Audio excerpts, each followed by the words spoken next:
Hey, and welcome to The Changeover. My name is Ian. This is Ira. We're from EssentialTennis.com.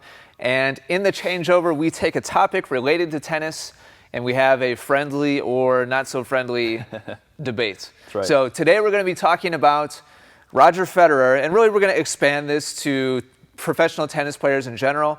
But I think Roger's really kind of well known for this, of having the super nice guy humility face that he puts on during pre-match interviews, post-match interviews, et cetera, et cetera.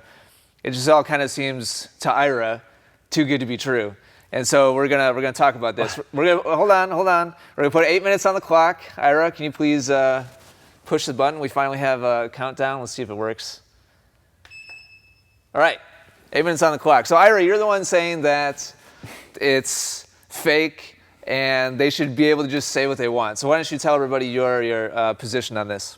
I guess my main thought process is the fact that, in the beginning of Grand Slam tournaments, they come out and it's a first round match, and I really think it's more Serena Williams and Roger Federer and those guys, but they're just saying, oh, well, I've got to be really careful, and, I'm really concerned, or maybe not concerned, but I really got to focus on this match, when realistically, it's my belief that, they're thinking quarterfinals, semifinals, before the tournament even starts, and that they're just kind of saying what needs to be said in front of the cameras so people don't see how, I don't want to say arrogant, but confident they really are going into the tournament. See, I've heard this a lot from people. I've heard from people very frequently that they think Nadal, I've heard this a lot about Nadal, is super, arrogant's a good word for it, or super cocky. And they think that his whole on-camera persona is totally fake. And I don't get that. And I don't get what the problem is. What's the problem with being respectful to your opponent and not being like, oh man, this is going to be easy? Even if everybody knows that, okay, it should be an easy match, what's the problem with being like, oh yeah, they're a good player, like I'm gonna have to be on my game today to win? What's wrong with that? Well, I don't think there's anything necessarily wrong with that, but I'd rather hear them, approach it a little differently, saying, oh, well, I have to play my very, very best to win this match, when realistically Federer can come out and say, or Nadal or Serena, and be like, yeah, as long as I put balls into the court, I really honestly don't think I'll have a big deal. I'm more so looking to, get into my own rhythm until I get to the semis or the quarters. And I understand at any given moment, anybody can beat anybody, but realistically, none of these people think that they're going to lose to the 200th ranked player. And my thing is, why even put that out there? Why, if I don't play my best, well, I'm going to lose or something like that. Okay, so just because Federer doesn't think he's going to lose to some dude who qualified from wherever, and nobody's ever heard from him, just because he doesn't actually believe that he's going to lose, doesn't mean that he still can't be respectful and have a high amount of integrity and have put out like a good image for our sport, which has tons of tradition of being like a gentleman's or a ladies' sport. That's like the history and foundation of our game. So I guess I'm just confused why that's a bad thing. I don't think they should be disrespectful. I just think that they don't need to, overplay how good these qualifiers are. Because, reality is, in order to get to, the highest of all levels in any sport, you have to be arrogant, and you have to be confident, and you have to be almost cocky in a sense, to get to that certain level. I just think it's a total fake, and I'm not saying they should be disrespectful to the person they're playing against, but just speak the truth. Well, I'm at least happy to hear you say that you don't think they should be disrespectful. Honestly, I thought that's the direction you were going to go with this. I want to see like some more like action, like attitude in professional tennis. And as soon as I hear that, or people that are for that, I immediately think of like Richard Sherman or the WWE, where people are just talking smack and it's just the opposite end of the spectrum basically from where tennis is now, where it's the people are going out of their way to be respectful and treat their opponents well. I guess anybody who says that they don't like that, I assume they want the other thing, the other. I mean, I would have no problem in Djokovic or Nadal or Serena or Federer coming out and saying, yeah, I'm the best player in the world. I'm shooting for the quarters. I'm shooting for, I have these goals in mind. Right, well, Serena's never shooting for the quarters, first of all. You know what I'm saying. But, I mean, I wouldn't mind seeing them come out and be like, yeah, these are my warm-up matches. These are the ones that I'm using to get into my groove, to find my rhythm. I'm not really concerned about a first or second round opponent. And these are, straightforward. These are my goals. This is what I want to achieve. I don't think there's any problem in coming out and saying that, yeah, anything less than a finals appearance would be a disappointment. And anybody who there's going to be nobody in these first 2 or 3 rounds that's going to stand in my way.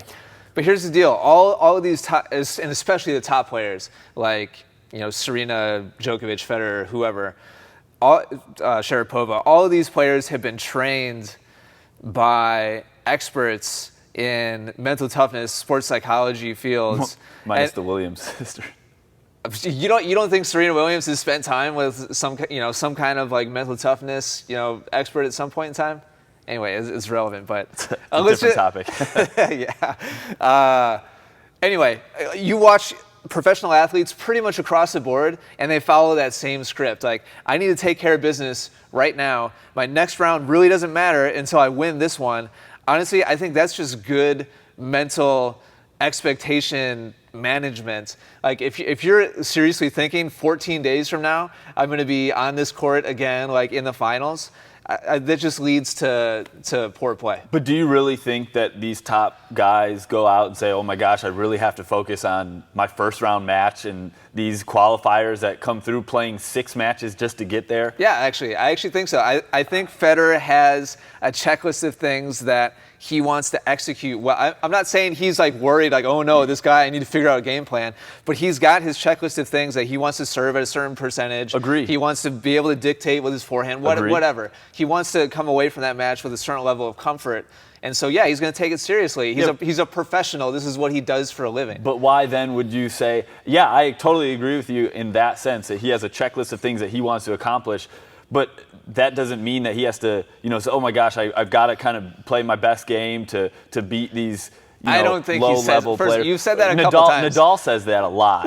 I have to play my very, very best just to to, if I don't play my best tennis. I mean, realistically, Federer and these guys could come out and play their B+, B games and beat these opponents 95% of the time. You're going to have to find me a pre-match interview where Federer or Nadal are like, I'm going to have to play you kept saying my very, very best, like, to win this match. Nadal says that on 80% of his interviews.